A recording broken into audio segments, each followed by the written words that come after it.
Welcome po ulit dito sa atin channel ang Showpoll.ph, June 26, 2026.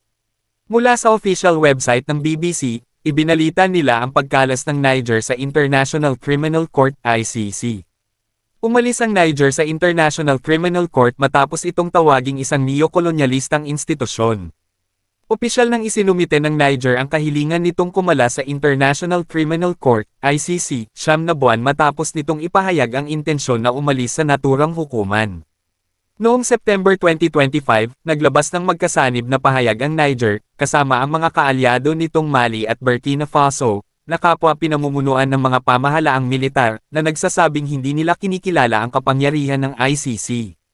Inilarawan nila ang hukuman bilang isang kasangkapan ng neo-kolonyalistang panunupil. Ayon sa isang pahayag ng ICC na nakita ng AFP News Agency, natanggap ng hukuman ang opisyal na dokumento ng pag-alis ng Niger noong June 18. Magkakabisa ang pag-alis makalipas ang isang taon mula sa petsa ng pormal na abiso. Idinagdag ng ICC na obligado pa ring tuparin ng Niger ang lahat ng pananagutan nito sa hukuman hanggang sa tuluyang maging epektibo ang pag-alis nito. Ang ICC, na nakabase sa The Hague, Netherlands, ay itinatag noong 2002 upang litisin ang mga kasong may kaugnayan sa genocide, mga krimen laban sa sangkatauhan, mga krimen sa digmaan, at krimen ng agresyon.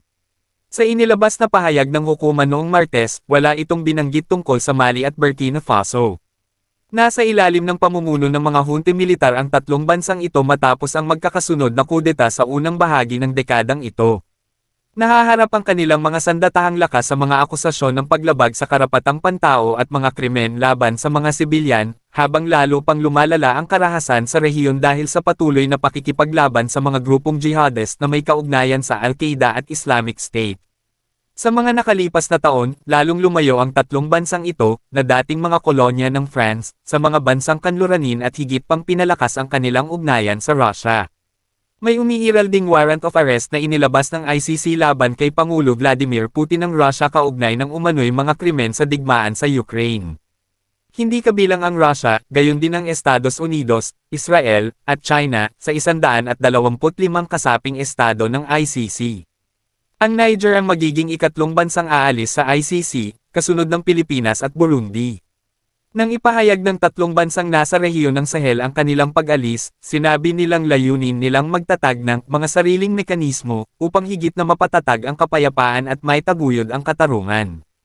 Noong nakaraang taon, sabay-sabay ring kumalas ang Niger, Mali, at Burkina Faso sa Economic Community of West African States, ECOWAS, ang samahang panrehiyon ng Kanlurang Afrika. Bilang kapalit, itinatag nila ang Confederation of Sahel States, isang bagong alyansa na binubuo ng tatlong bansa. I'm Troy Beverly, and this is Pan-African News. Niger.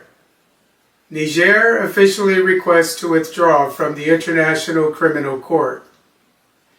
The International Criminal Court announced on Tuesday, June 23, 2026, that it received an official request on June 18th from Nigerian junta leader General Abdulrahmani Chiani for his country to withdraw from the Hague-based International Tribunal. At yan ang atin latest SOCMED viral update for today. Please like and share ang video at huwag kalimutan mag-subscribe, i-click ang notification bell for more SOCMED viral updates at suportahan po ang atin Facebook page. Maraming salamat sa lahat ng nag-subscribe indeed, magandang buhay sa lahat, shukran.